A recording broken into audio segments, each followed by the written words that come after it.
Again, welcome back to another episode of Politics for the Culture. I'm your host, Senator Dwight Bullard.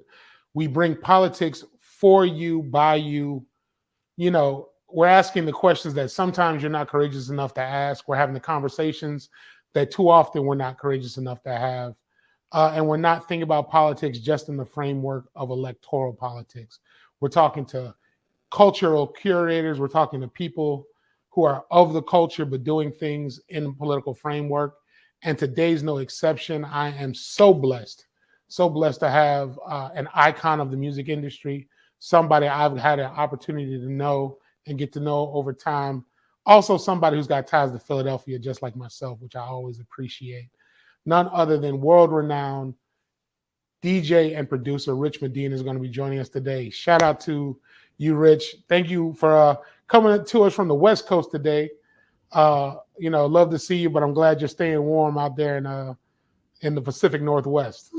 Honored to be here with you, Senator. Happy to be here and happy to have you. So, as I've come to know you, in terms of just your breadth of knowledge and intellectual prowess as it pertains to like hip hop, and the world in which we're living in now, where kind of politics and hip hop have collided for quite some time. They talk about President Obama as the first quote unquote hip hop president because of the kind of people and the engagement of the hip hop community that he had. And then we're seeing now the bridging of conversations, for good or bad, of folks who are tied to hip hop now having cachet in terms of everything from actual policy making to just kind of moving the culture and shifting the culture in multiple directions. So I thought this conversation with us will be super timely in terms of talking about why is hip hop so kind of closely tied to politics, not only now, but kind of from its inception, right? I mean, I think we can both agree that hip hop as a culture, as a cultural movement, rap, graffiti, you name it, comes as kind of this outcry, this anti that communities are having against feeling left out, feeling marginalized, feeling, kind of pushed out by kind of the larger society. So I guess the first question I want to ask is like, why is hip hop essential to politics? It's a great question. I believe that hip hop is essential to politics because there's a relativity between hip hop and politics that often goes unspoken. And hip hop is known as the voice of the have-nots, and the government as a structure is set up to put structures and look out for the welfare of those that have a tough time looking out for themselves. But as we know, more often than not, the dynamics of politics is skewed towards the haves and not the have-nots. So the voice that hip hop represents is the voice of the people who are marginalized. And as we all know, that is the Black culture, the Black populace, the Latino populace, the feminine populace, the marginalized sexual populace. And hip hop speaks to topics and points about coming from a place of struggle that the world now views as the portal into vocabulary about how one can speak out against injustice. And with the government being set up in theory to provide justice for those of us who are marginalized, to have so much injustice in our laps at the hands of government and politics makes hip hop's voice more powerful than it's ever been. No doubt about that. I mean, I guess as a follow-up to that, do you think like hip hop influencers, I've had a chance to sit down and chop it up with you and kind of get your take on things, but do you think that, curators of hip hop, purveyors of hip hop, people who are influential in the culture recognize their power as it relates to kind of shaping that? I know I touched on those that kind of realize it, but I think, like, we think about like the influence of Jay-Z in the Obama administration. One could have argued that Jay-Z's influence could have started much, much sooner, from a place of realization. So I guess, do you think that folks realize the impact that they could have or are having on, things such as policy or voting, or you have it as it relates to politics? Or do you think they need to take a stronger role? Well, I think that there are many artists in our generation, kids that are 70s kids and 80s kids who have now come into our own as adults, who have found our way through the culture, that realize today that what we have to say really matters in terms of influencing the people that follow those of us who are on the front of the sled with regard to culture. So to represent a voice that is at least a student of what's going on in the modern governmental landscape, the international governmental landscape, is very important. I think that it's a great burden to put on today's hip hop stars, to force them into this, I don't know, role model or political spokesperson type of posture. But at the same time, if they are the people among us with the cachet and the wherewithal to do so, we could only hope that they would exercise some of that on our behalves. And you have your Jay-Z's and your Puff Daddies and your other artists of the high end commercial echelon that do a great deal of things, but they do it silently, because the flip of that politic is flashing how much money you have and flashing how much influence you have and asking for credit for doing these things. It can go two ways. It can cause you to be viewed as now a member of the ivory tower. It can also cause you to be potentially blacklisted by the financiers behind the commercial hip hop world that actually have major league political influence because of the size of their brands and their ability to influence policy and influence approach simply with financial reach and campaign contributions, let alone political voices. So we end up being a shield in a way for, strangely protecting the high-end investors in the commercial culture, because brown people have been a shield for our allies and our enemies, if you will, since the dawn of colonization.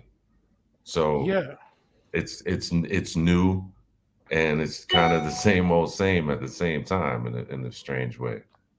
no doubt. I mean, that it really kind of takes me in two different directions, and I want to kind of touch on both, if I can. Right, one is, so when we think about Black history or civil rights history, and we think about the Harry Belafontes or the Sidney Poitiers or the Paul Robesons of the world, who are like iconic figures, influential figures, who felt kind of this organic desire to want to help their people, right? From a place, using their stardom, using their levels of influence to do that. You mentioned kind of like this notion of pressure, right? Do you feel as though there's like an absence of that obligation, if you will, the same way they may have felt it? I mean, I understand that those times were like, kind of very overt. We're talking about the notion of, being allowed particular freedoms that you've been denied as a Black person. And so people feel like an intrinsic desire to want to be responsive to that, versus, as you pointed out, as 70s and 80s kids, we're post that, right? Like we're not at segregated lunch counters, we're not at segregated schools. So, my kind of question is, do you think there's the same level of urgency or need on the part of folks from the hip hop community to like lean in on these kind of critical conversations that are being had, whether it is George Floyd, whether it is Rodney King, or anywhere in between? I believe that the need for influential people in hip hop culture to lean in is higher than ever. I think that the urgency is all but absent. I mean, you're talking about your Harry Belafontes and your artists of the 50s and 60s, just to simplify the point, who took great pride in speaking out for the things that we were looking for from the government, which was to be able to go in the front door, to be able to sit at any table that we choose if we have the means to afford the food in a restaurant, to be able to use the same toilet, and most importantly, to be able to vote.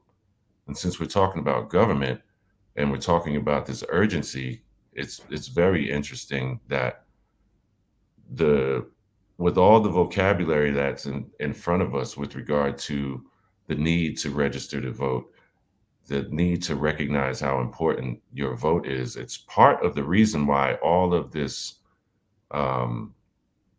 Republican backlash against what happened in the 2020 election is such a big deal, because the idea is that there's no way that the people of the country could have voted for our current president and had it be legal.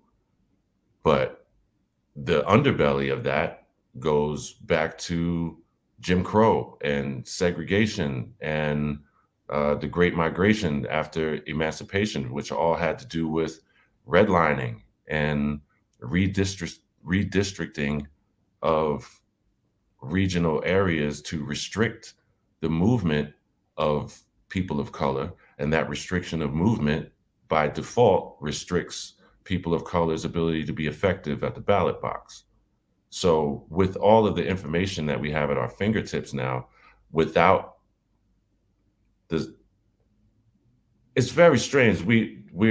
We're beyond some of the pressures that were part of Jim Crow, but Jim Crow is still here, right? The Klan doesn't show up in pointy hoods on horses anymore. They show up in gray suits and red power ties, and they show up in hobbyist militia gear and credos that supposedly stand for the country and making the country better. But those dispositions that believe that the country is better with their voice at the front also believe in sharecropping, also believe in indentured servitude, also believe that women should not have a voice in any capacity when it comes down to the leadership of any country worldwide. And last but not definitely not least, they definitely don't want any young Black men of influence having a voice at the front of that sled. Barack Obama was enough for them. And this is I think Van Jones said it best at the beginning of the Trump administration. This is a white lash against the accomplishments of the first Black president, and the fact that there is absolutely no scandal to be found.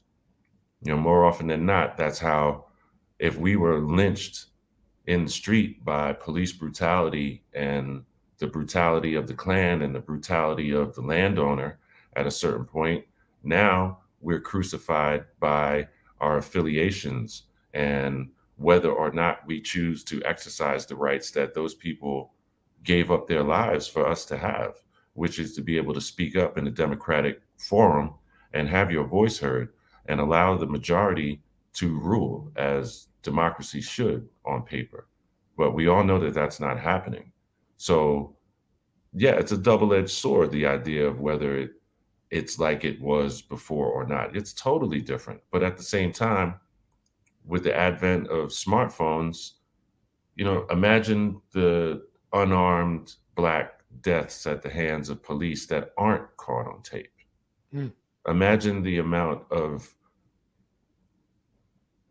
illegality that's being taken for granted when it comes to how Black folks are treated with regard to city and regional planning, mortgages, and the opportunities for representation on community boards. being invited into community boards, being a Black family in a town that was once a sundown town. All of these dynamics say, has it changed? Mm. Well, I mean, listen, that's one of those drop the mic moments, most definitely. But I want to circle back, kind of touching on that point to the music, right? As kind of a secondary point, which is for the Black community, music in the absence of freedom has equated to some level of freedom, right? The ability to kind of melodically use our voice, melodically use our rhythm, melodically use the instruments that are there to speak of a future, whether it was a utopian future, talk about the notion of liberation, even using those songs as tools for that liberation, right? And not to kind of put undue pressure on music, but that is kind of like the central theme of this notion of Black music. So, whether gospel carries to blues, which then carries to jazz, which then carries to R&B and soul, which then ultimately carries to hip hop, there's always kind of been this through line, right, of the ability for a marginalized people to tell their story through this means. Kind of centering on that point, right? This idea, as somebody who, gets a chance to kind of look at music generationally and think about music generationally and influence music in past iterations and current iterations, what's your take on kind of the direction of Black music, Black and brown music? Do you think that, artists are not kind of using that, that kind of, again, intrinsic connection to the ancestors to kind of speak that voice? Do you feel it's out there, but just not getting out to the masses because of, our inability to control the industry? From your vantage point, where, A, where do you think we are? B, where do you think we're going with this music thing and I artistry? think that we're at a plateau. Okay. I think that we're at a plateau on topic. And the reason I say that is because if you look within the vocabulary of hip hop from a music standpoint, not the culture at large. We're not talking about graffiti and b-boying, and we are talking about MCing and DJing. But when you look at the culture from a musical standpoint, there's no argument about the delta between commercial hip hop and underground hip hop. The fact that there's a debate within the hip hop community about which side of hip hop represents us better. The commercial side, with artists who are now part and parcel of the pop machine, who are now part and parcel of being able to get large advances on record deals and make good on those advances and recoup that money, and then go on to become financially successful. And then they're charged with the responsibility of, now it's up to you to create your own label and bring up other artists so that they can then have the opportunity like you did. And on the non-commercial side, on the more pirate underground side, that is labeled as backpacker hip hop or underground hip hop or conscious hip hop. And some people on the commercial side have driven a vocabulary home that says that the day of that vocabulary is over. We should now be celebrating our riches. But the caveat in that is that those riches aren't ours. Those riches are the riches of that particular artist who happens to reach that echelon. So now you have people who are kind of functioning within this backpacker life, if you will, where you don't have the reach, you don't have the power, you're not inside the echelon to be influential. So that backpacker moniker becomes a piece of condescension. And the commercial model becomes something to celebrate. And the great deal of hip hop artists who are in the commercial realm aren't talking about race relations and the dynamics of the world at a high level at all. They're talking about the material things that they have, how good they feel about it, poking fun at people that don't have it, or in some ways trying to inspire people. You could have it like I have it now. All right. Although we're out of time, we want to continue this conversation next week on Politics for the Culture. Look forward to you being here and joining us. Look forward to being here myself.